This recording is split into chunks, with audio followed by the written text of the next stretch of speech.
नमस्कार. आजच्या व्हिडिओमध्ये आपण शतधौत घृत या आयुर्वेदिक मलमाची माहिती जाणून घेणार आहोत. शतवारम धौतम घृतम म्हणजे 100 वेळा थंड पाण्याने स्वच्छ केलेले तूप, त्याला शतधौत घृत असे म्हटले जाते.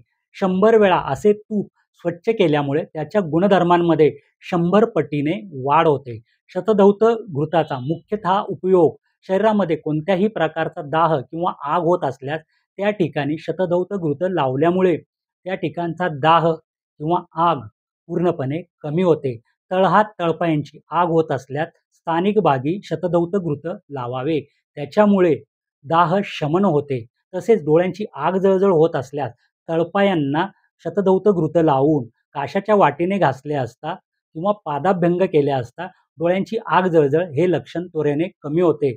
तसेच सोरायसिस सारखा आजारामध्ये आग पडणे किंवा आग होणे, खाज येणे इत्यादी लक्षणे असतात.